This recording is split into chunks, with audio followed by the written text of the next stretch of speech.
और अब हम डिजिटल अरेस्ट के जरिए की जा रही साइबर ठगी पर आपके सामने बड़ा खुलासा कर रहे हैं और यह हमारी मुहिम का दूसरा हिस्सा है।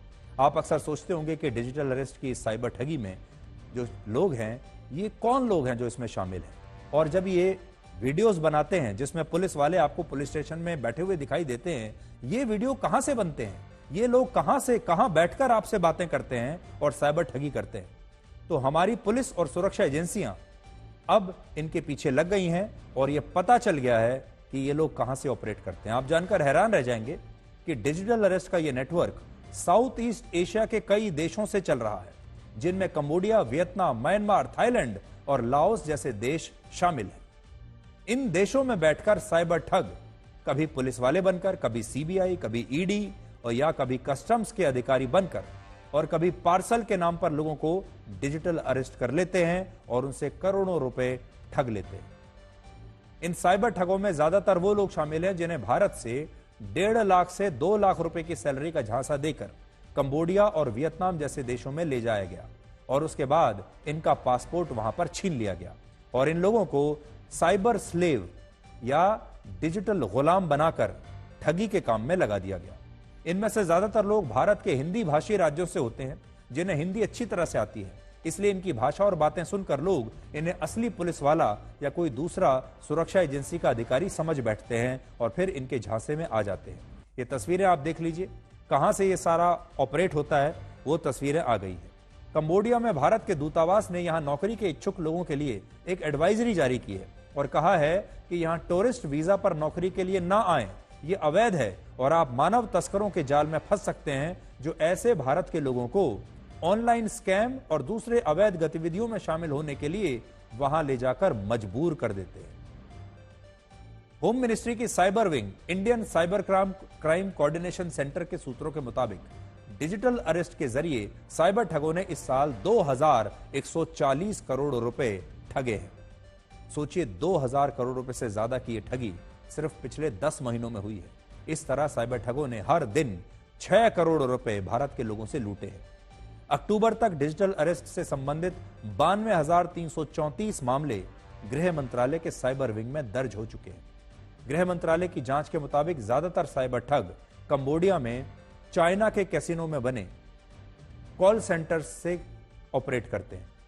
इन कैसीनोज को अब आईटी कंपनीज में बदल दिया गया है और इन्हीं फर्जी आईटी कंपनियों में लोगों को झांसा देकर भर्ती कराया जाता है और उनसे ठगी कराई जाती है और यह पैसा दुबई और वियतनाम में जो है एटीएम से निकाल लिया जाता है। डिजिटल अरेस्ट के जरिए साइबर ठगी के लिए कंबोडिया जैसे देशों में ऐसे कई ठिकाने हैं जो हमारी सुरक्षा एजेंसियों ने ट्रैक किए हैं और इन स्कैम कंपाउंड्स में हजारों ठग भारत में वहां से कॉल करते हैं और लोगों को ठगते हैं।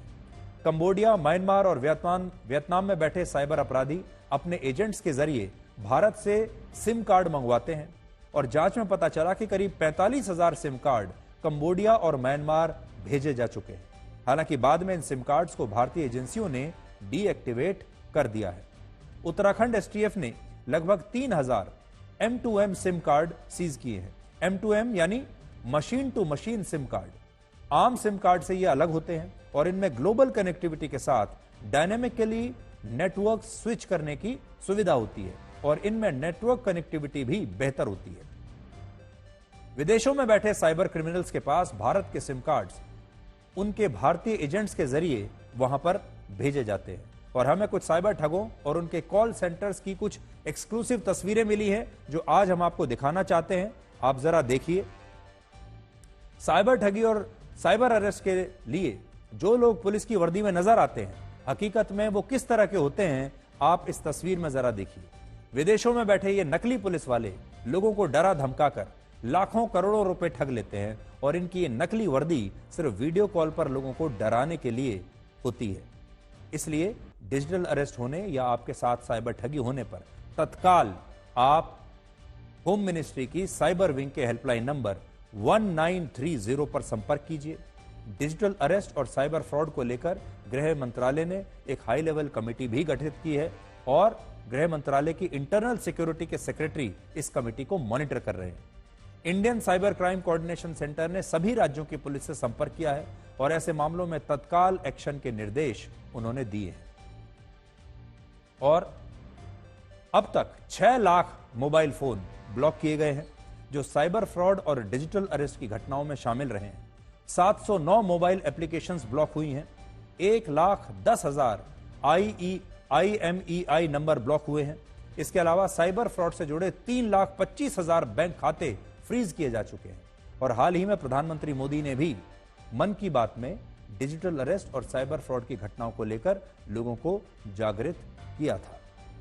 लेकिन आज हम आपको जो बताना चाहते हैं वो देखिए कि ये ऑपरेट कैसे होता है।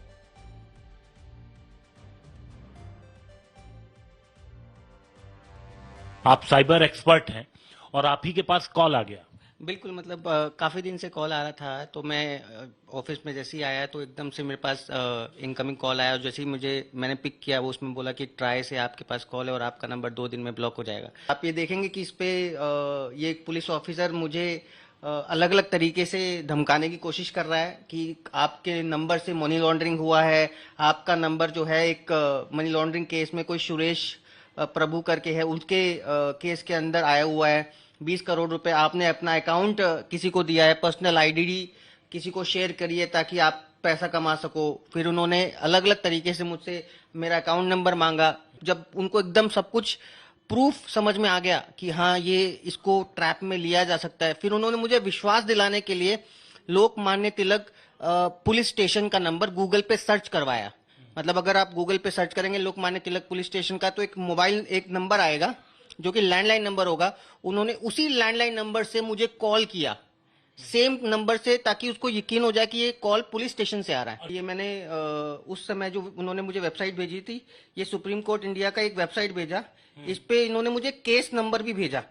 मतलब आप ये देखेंगे यहाँ पे केस नंबर है, वो केस नंबर उन्होंने भेजा कि बिल्कुल, और 2024 का कि आपके नाम से केस रजिस्टर्ड है। और मैं डाक के यहाँ पे केस टाइप सेलेक्ट करूंगा क्रिमिनल अपील, और केस नंबर मैंने अपना जो उन्होंने मुझे भेजा था फेक बना के वो मैंने डाला। और जैसे ही मैं इसको सर्च करूंगा तो ये एक फेक वारंट मेरे नाम पर इशू कर देगा। मतलब जो इन्होंने मुझसे आधार कार्ड मांगा था, आधार कार्ड पर से उन्होंने फोटो उठाई, उन्होंने मेरे आधार की नंबर निकाला और ये मेरे लिए एक वारंट बना के दे दिया कि आपकी सारी संपत्ति जो है हमने जब्त कर ली है, अब आपको पुलिस कभी भी पकड़ लेगी। ये सीबीआई से इन्होंने एक वारंट बना के दे दिया। मैंने अपना नाम रवि कुमार फेक नाम बताया था। तो ये पूरा जो मतलब मुझे भी ऐसा लगा कि ये पूरा एक गैंग है जो टेक्निकली भी बहुत स्ट्रांग है।